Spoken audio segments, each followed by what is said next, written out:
Those who are living a truly exceptional life have achieved financial freedom.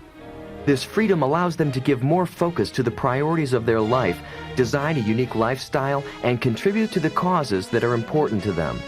However, as Jim will illustrate, the quest for financial independence must begin with a true desire to serve our fellow human beings.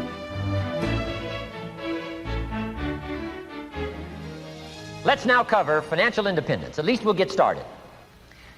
Everybody has to wrestle now with their own concept of financial independence or getting rich or becoming wealthy. I know some people are a little uncomfortable with those kind of phrases, and I can understand that.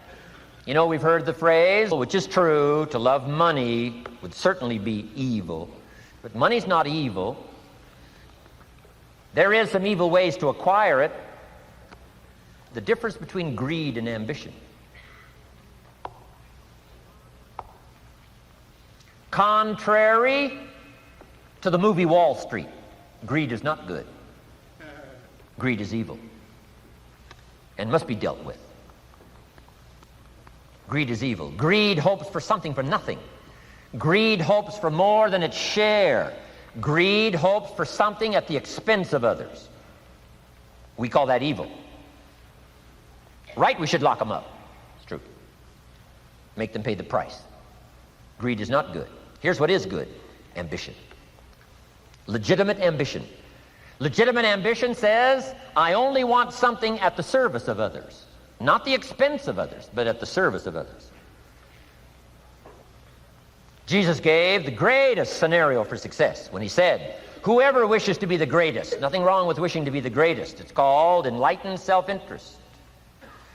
But he gave the key to those who wish to be the greatest. Here's what he said: find a way to serve the most. Service to many leads to greatness. Not the expense of many. Not at the calamity of many. The greed for power caused Stalin, in his day and time, to kill 30 million of his own countrymen. His greed and lust for power was so powerful. It is true. Absolute power corrupts absolutely. Stalin, probably one of the best examples. He was willing to kill 30 million of his own countrymen to satisfy his greed for power. Power at the expense of others, not at the service of others, but at the expense of others. But Jesus turns the whole scenario around and says, to be the greatest, the most powerful, is a worthy ambition as long as it's done in this mode. Here it is, at the service of many. Service to many leads to great wealth. Service to many leads to great recognition. Service to many leads to great satisfaction. Zig Ziglar probably said it as well as anybody could say it. If you help enough people get what they want, you can have everything you want. That's not greed. It's called legitimate ambition at the service of. But I know some people have, they're struggling with this idea, and we talk about how to get rich. I've been teaching kids, all these years, how to be rich by 40, 35 if you're extra bright, much sooner if you find a unique opportunity. And some people are a little disturbed by that, teaching kids how to get rich, teaching kids how to make a fortune. So I've modified it a little bit, and here's the best I've been able to come up with. And that is the goal to become financially independent. A little softer than rich. A little softer than make a fortune, and sometimes it's a little easier for it to go down, or at least comprehend, if it's put, I think, in these terms. Financial independence. Here's my definition of financial independence: the ability to live from the income of your own personal resources.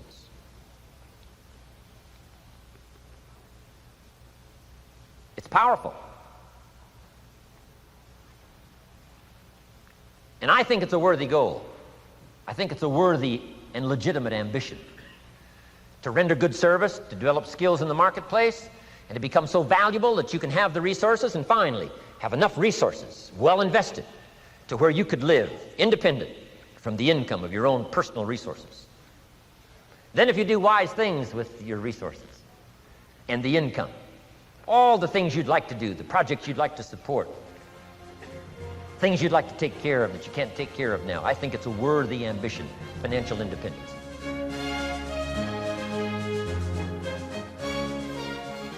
With that background, let me recommend a book for you to read. The title is The Richest Man in Babylon. by George Clayson. Perhaps you've already read it. I would suggest that you read it again. It's just a small book. You can read it in one evening. I call it the appetizer for the full discourse on the subject of financial independence. Now, let me give you the major theme of the book. The major theme is that what you do with what you have is more important than what you have. What you do with what you get is more important than what you get. What we do with what we have says so much about us. It reveals our philosophy of life, our attitude, what we know, and what we think, and the makeup of our character. It is a reflection of what is going on inside of our head and within our value system and decision-making process. It also reveals our ability to weigh and to perceive. The outer is always a reflection of the inner. It is an indication, a reading, a revealing. It speaks, it tells, it shows. Remember that key phrase I gave you earlier?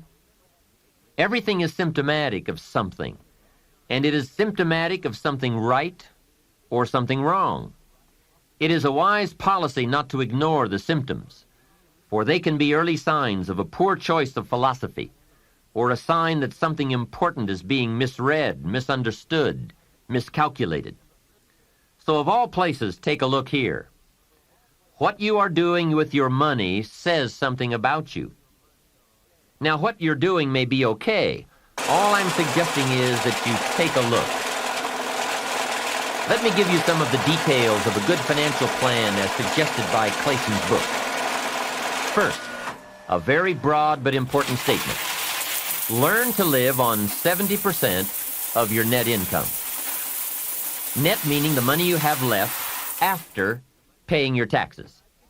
The reason it's 70 is because you're going to be doing some very special things with the 30%. So what's left, 70%, is yours to spend.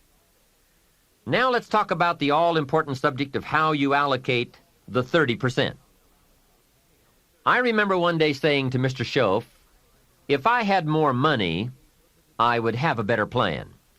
He said to me, Mr. Rohn, I would suggest that if you had a better plan, you would have more money. So it's not the amount that counts, it's the plan that counts. It's not what you allocate, it's how you allocate it. Here's the first part of the allocation process. Of the 30% you're not spending, 10% should go to charity, giving back part of what you have taken out to help those who cannot help themselves. I think that's a good percentage. Now, you can pick your own percentage. It's your life, and it's your plan. But giving your money to a church or to an institution is a good idea. More often than not, they can find the people who are in need. But whether you administer it yourself or give it to an institution to distribute, 10% should be given to charity. And by the way, the best time to teach this allocation process is when a child gets his first dollar. Take him on a visual tour. There's nothing better than visual to illustrate what you're trying to teach. Take him to where some very unfortunate people live who cannot take care of themselves. Kids have big hearts. If they see the problem, they won't have any trouble giving a dime out of every dollar. And one more thing. The time to start this is when the amounts are small. It's pretty easy to flip a dime out of a dollar, and it's a little more difficult to give away 100,000 out of a million. You say, oh, if I had $1 million, I'd give 100,000. I'm not so sure. That's a lot of money. Best we start you early, so you will have the habit before the big money comes your way. Now, here is what to do with the next 10%. Set aside 10% for capital you manage. That is, capital you find ways to utilize. Do some buying and selling yourself. Buy something, fix it, and sell it. Engage in commerce, even if it's only a part-time venture. Your home is a major capital project. In my opinion, we should all engage in capitalism in this country. Here, we believe capital belongs in the hands of the people. Communism teaches that capital belongs in the hands of the state. That's a great difference in ideology. I guess communism feels that humans are too dumb and stupid to know what to do with capital. So it should all be given to the state. Let the state run everything, and let the people meekly show up for their work assignments. In our country, we believe the genius to know what to do with capital resides in the populace, the people, the genius to come up with ideas for goods and services brought to the marketplace. It has built a dynamic enterprise known as capitalism and has created opportunities in abundance. Now, here's the third 10 cents from every dollar, and that is capital you provide.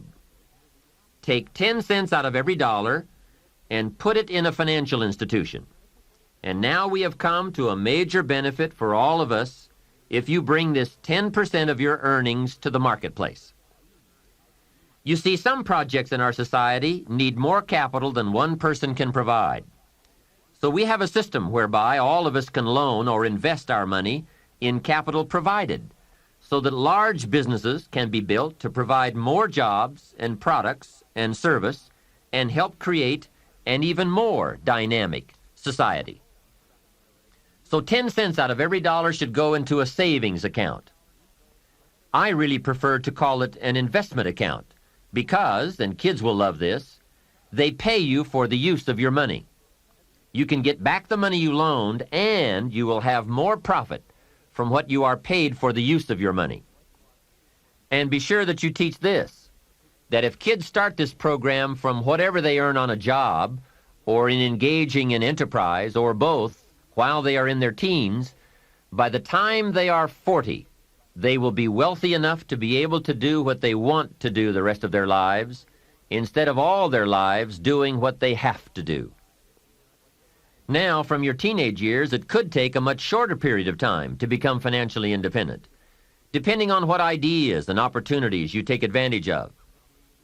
Mrs. Fields developed a new chocolate chip cookie and became a millionaire before she was 30. Mrs. Fields chocolate chip cookies. What an example of capital in the hands of the people, not in the hands of the state.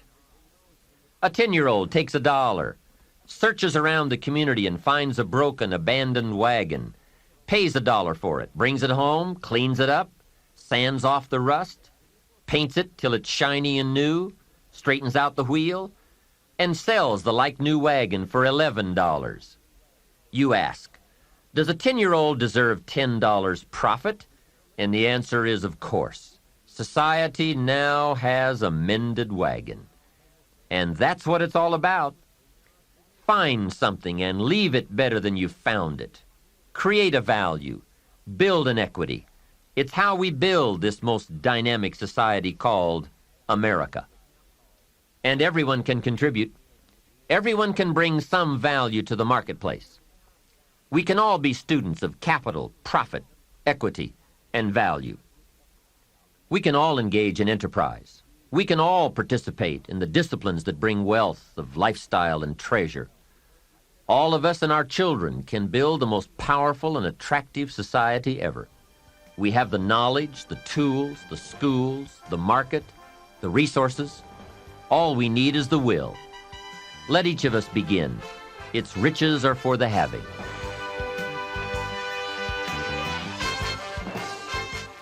Here's 2 or 3 more parts to financial independence. Number 1, keep strict accounts.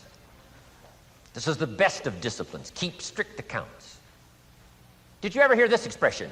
I don't know where it all goes. Did you ever hear that? I don't know where it all goes. Oh, we'd love to have you run our company. You don't know where it all goes. Whoa. Did you ever hear this? It just gets away from me. It just gets away from me. We'd love to turn the world over you. It just gets away from you. Come on, you got to have better disciplines than that. Let that be the 90%. Let that be the scenario of the 97%, but don't let it be your scenario. Don't let it become your philosophy. Keep strict accounts. Next, a new attitude. I had to develop a new attitude as well as new concepts. Here's what I used to say. I hate to pay my taxes.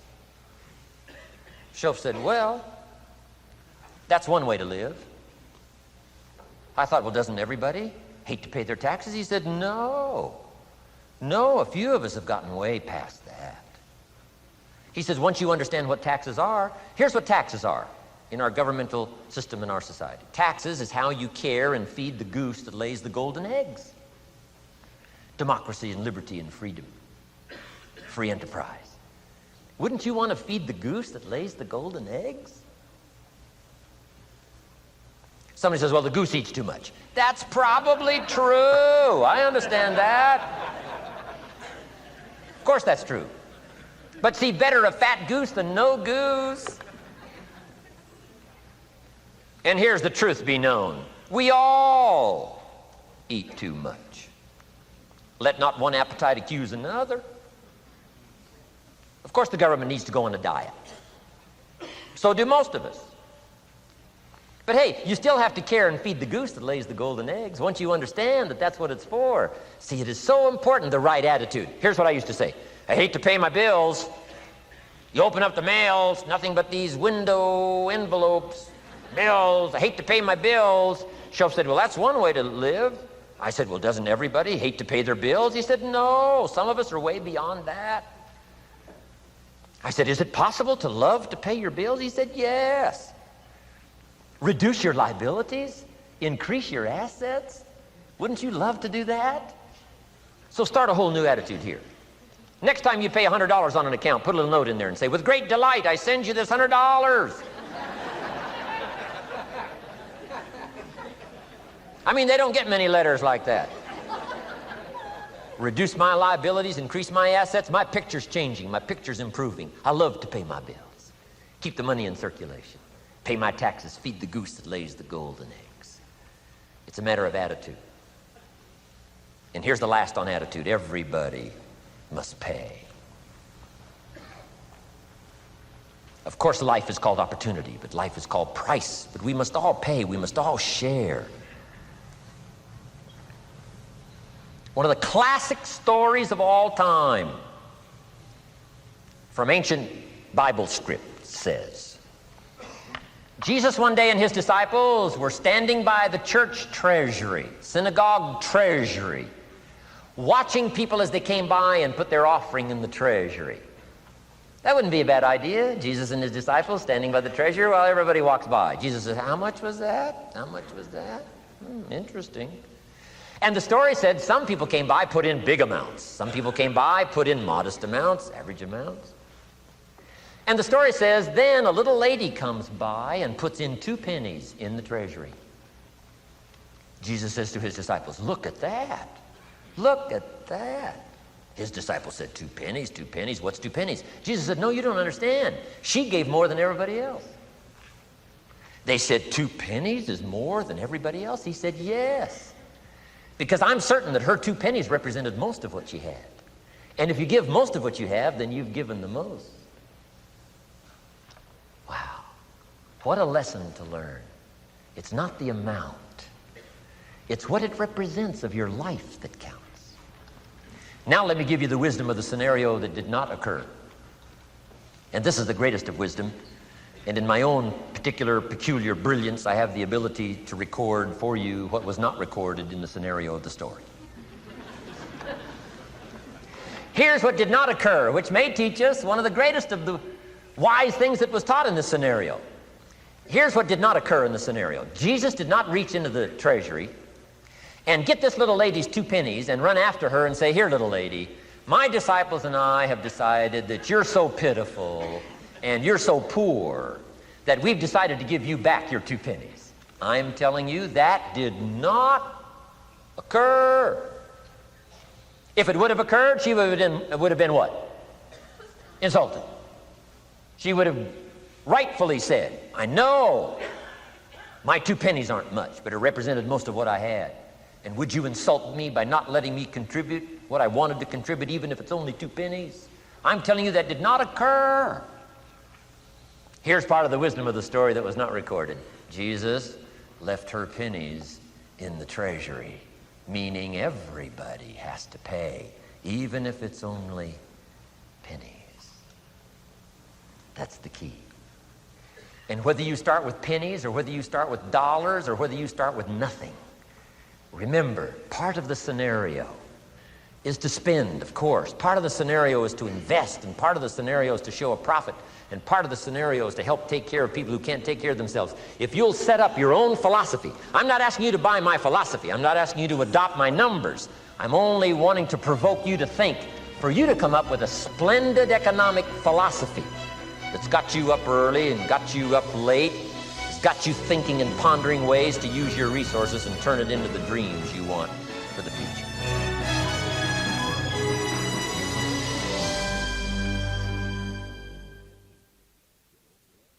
One of the keys to success that is often overlooked is the people with whom we have chosen to associate. Every day, often unconsciously, our decisions, attitudes, and actions are influenced by the decisions, attitudes, and actions of those people with whom we spend the greatest amount of time. One of the crucial elements of an exceptional life involves a careful analysis of how we are being affected by our associations with others.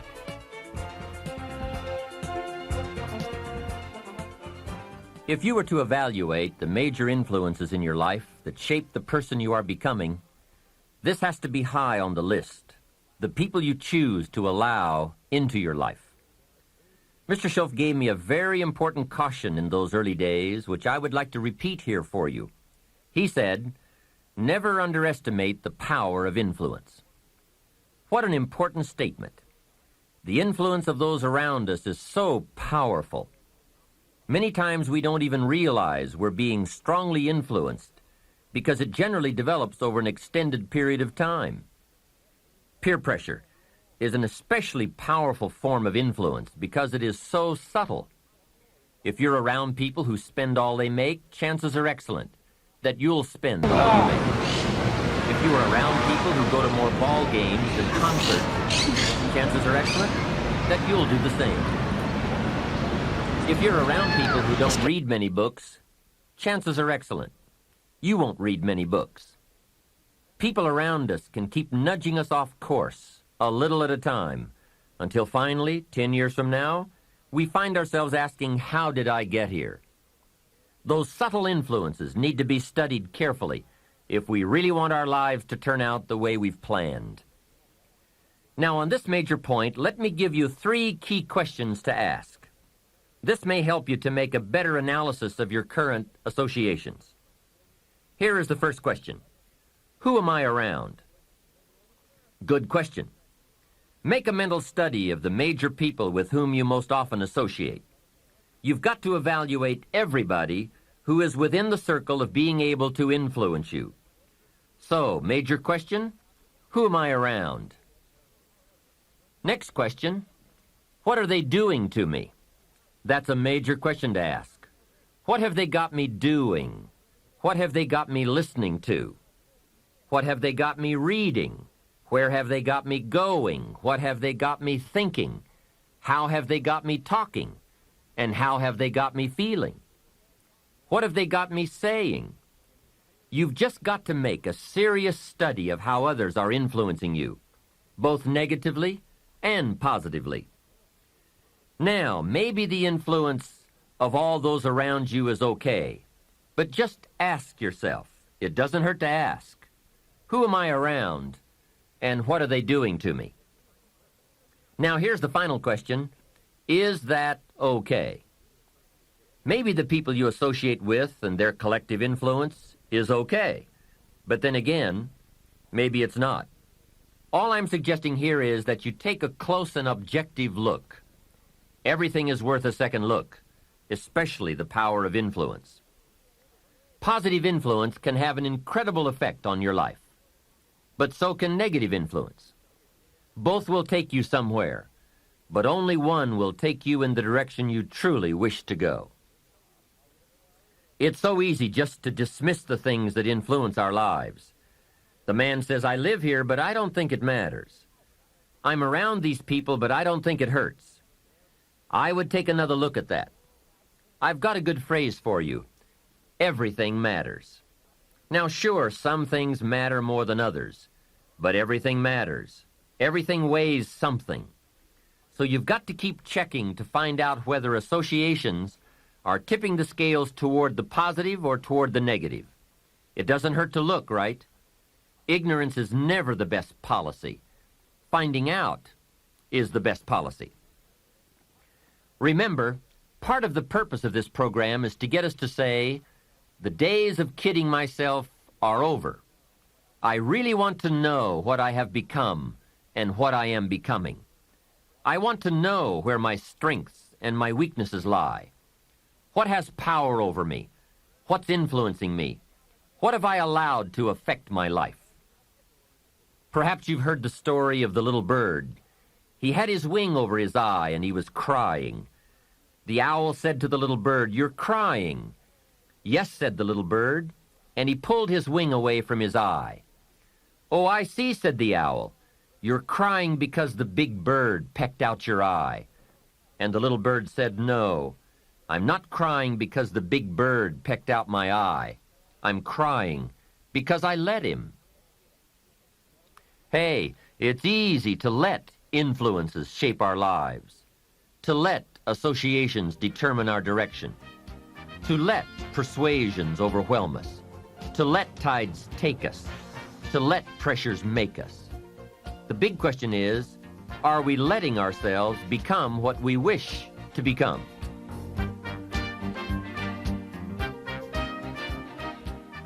In this most important subject of association, here are some actions you may want to take. First, disassociation. You may, after a study of those 3 questions, who am I around, what are they doing to me, and is that okay, you may come to the serious conclusion that there are some people you just have to break away from. I'm not saying that it's an easy step to take, and it's not to be taken lightly. However, I am saying it may be an essential task. You may just have to make that hard choice not to let certain negative influences affect you anymore. Remember, it could be a choice that saves the quality of your life. The second action you may want to take is limited association. It could well be that you are spending too much time in a certain area of your life with a certain group of people. It's easy to put time and effort in the wrong place. The guy spends 3 hours at the ball game and 30 minutes listening to the sermon. See, that's called out of balance. 30 minutes for spirituality, 3 hours for entertainment. That doesn't weigh well 5 years from now, 10 years from now, when you take a look at the sum total of your values in your life. Here's one of the easy ways to end up with a mediocre average life: spending major time on minor things. Sophisticated people learn to weigh everything before they spend time or money. You've got to weigh before you pay. Whether you're going to spend heavy time or light time, you've just got to weigh. Otherwise, if you're not careful, you can get trapped into spending heavyweight time with lightweight people. Now, it's okay to have casual friends as long as you give them casual time, not serious time. Spend major time with major influence and minor time with minor influence. It's so easy to do just the opposite, but don't let it be said that you fell into that trap. So maybe all you need to do to change some of the influences in your life is not to eliminate them, but merely limit them. Say, I have a good time with these people, but I'm not going to spend days and days with them anymore. I'm just going to cut that down and save some of that time for more major people and more major enterprises. Remember, it's your life. You can spend your time with whomever you want and whenever you want. But you didn't invest in this program for me to kid you. Take a look at your priorities and your values. We have so little time at our disposal. Wouldn't it make sense to invest it wisely? If you have only $100 in your pocket, it's okay to spend $20 for fun and put $80 toward your important values and commitments. But would you be happy reversing those percentages? Better to put the majority of your money where you know it will get you a positive return, rather than put it where the taste is brief and the results are poor. Of course, you must be the judge. You must determine whether the situation and the people call for disassociation or limited association. But remember, if it isn't taking you where you want to be 5 years from now, 10 years from now, now is the time to fix it. The third process is the one I most strongly suggest you begin, and that is called expanded association. That is, spending more time with the right people, people of substance and culture, people who understand philosophy and discipline, people of accomplishment and character. Many years ago, Mr. Schoaf said to me, "Mr. Rohn, if you truly wish to be successful, you've got to get around the right people." Then he said, "It looks like in your present circumstances you're going to have to plot and scheme." And that was true. I had to plot and scheme to get around the right people. On some of those early opportunities I had to be around successful people, I would park my car a couple of blocks away. I knew that if they saw my car, I'd never get in. On more than one occasion, I got the question, "How did you get here?" To which I would respond, "Oh, someone dropped me off." And that was me dropping me off a couple of blocks away. Whatever you have to do, do it.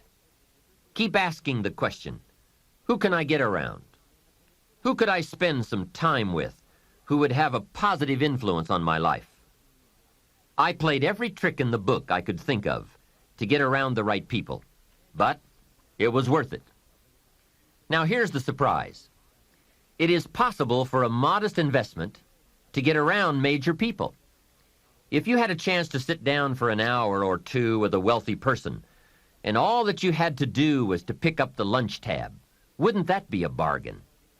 That person might drop an idea on you that could change your life. For a lunch tab. And that's where we need to go to get our success plan, from successful people. Don't pick up your plan, especially your financial plan, from unsuccessful people. Here is something else exciting. It's possible for people of modest means to start a wealth plan. You don't have to be wealthy to have a wealth plan. You don't even have to be healthy to start a health plan. All you have to be is smart.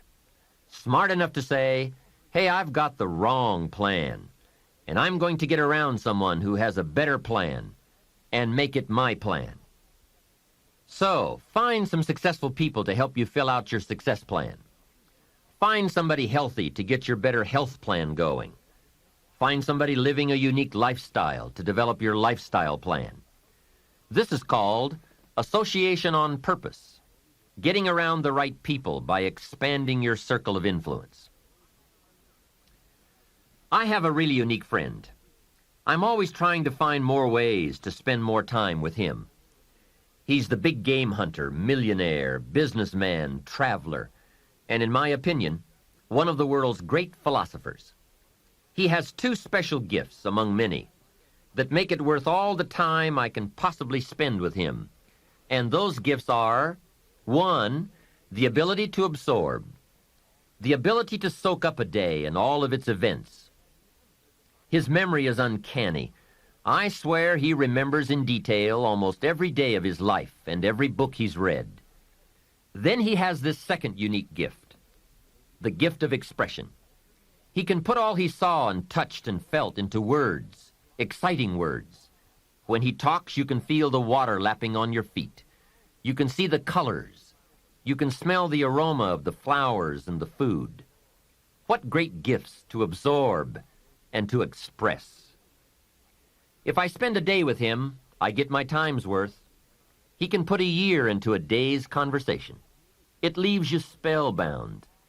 He can read a book and with flawless detail give you a capsule version, and more often than not, make it more exciting than if you read the book yourself.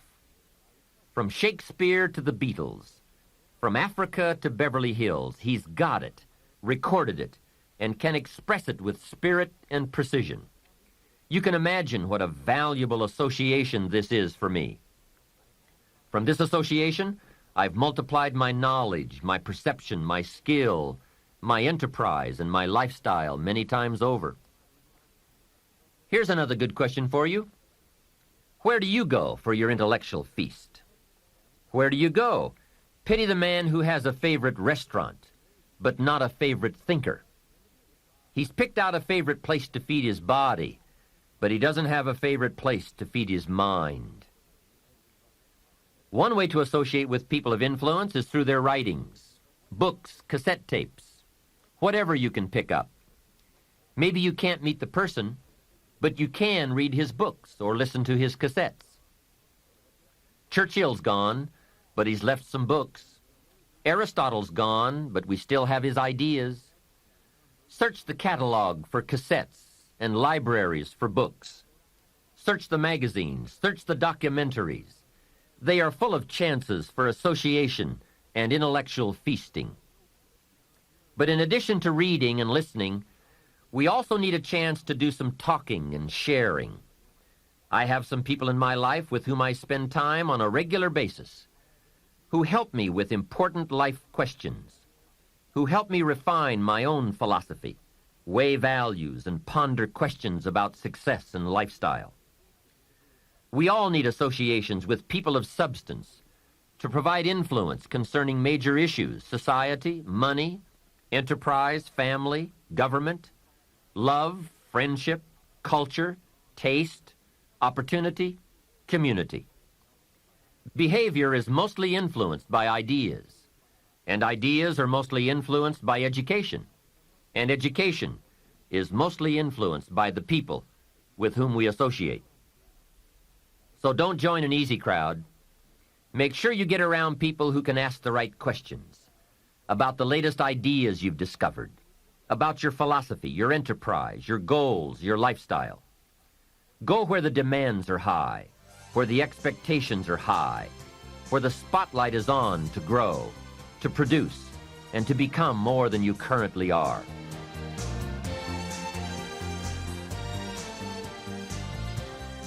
One of the great good fortunes of my life was being around Mr. Shoaff those 5 years. During that time, he shared with me, at dinner, on an airplane, at a business conference, in private conversation, with a group, all those ideas that caused me to make the helpful and necessary adjustments in my thoughts and activities. And those daily changes, some so very slight, so very important, added up to such weighty sums in 1 year, 3 years, and 5 years. A big part of the value of this association was having Mr. Shoaff repeat the ideas over and over. You just can't hear basics, fundamentals, major pieces of the philosophy of life too often. Another part was Mr. Shoaff's unique ability to check and measure my progress. That is so important. Measurable progress, and having someone to monitor that progress. I will never forget my first list of goals that I put together after Mr. Shoaff's breakfast lecture on setting goals. My list contained only 4 or 5 items. When I showed it to him, he said, "Is this your list?" I said, "Yes." Then he started asking those very wise questions that all people of success and substance are inclined to ask. He asked, "How about your health goals?" I didn't have any of those on my list. He asked, "How about your investment goals?" Those were lacking. How about your travel goals, your family goals? How about your goals for gifts and sharing? Who would you like to meet? What would you like to become? What skills would you like to develop? Did you ever want to write a book, a poem? Would you like to be a sophisticated person of power and influence and culture? How about education for your children? Would you like to be debt-free? How about a splendid library stocked with the best of books? Would you like to make some new friends? Did you ever want to parachute out of an airplane? Fly a glider? Own a music library? Would you like to see New York? Visit Paris? Explore Rome? Do you need a ranch someday? A cabin in the mountains? Is there something you'd like to prove? A mark you'd like to make? Wow, what a mind-expanding conversation that was. And this was only one of many to come over those 5 years. What fantastic help it is to have someone who can ask the right questions. Remember, it's not just the answers that are important. It's the questions. Some of the most valuable influence comes from people with the awareness and skill to ask the major questions. Here's a project you might consider. Choose 2 or 3 people for whom you have a great respect. Ask each of them to make a list of the major questions they would ask if they wanted to help someone make the best choice that would lead to a successful and happy life. If you get 3 lists, you will be surprised at the difference among them. Successful people approach life from a variety of experiences and a variety of attitudes. Now, from these questions, you may get enough homework to get busy on for years to come. Another benefit of my association with Mr. Schoaf was that I kept growing in experience, knowledge, and accomplishment, and was able to bring all that value to the same basic questions. What a learning experience that was. Some of the early questions I had shrugged off, I now saw a growing importance they had. It was really my education that was changing, not the questions. It's like reading the Bible or listening to cassettes. When you have some added, measurable experience, you now bring to the reading and listening a new worth. You now listen and read at a new level. And the substance gleaned, the wisdom gathered from that new level can well be where your fortune and the best of your lifestyle can be developed. One more thought, and that is, strive to become the kind of person that people of quality and substance would want to be associated with. Become a person of skillful language, positive attitude, well-read and well-disciplined, a person of culture and intelligence. You will be uniquely rewarded by this reputation, drawing exciting people to you. Remember, to attract valuable people, you must be attractive.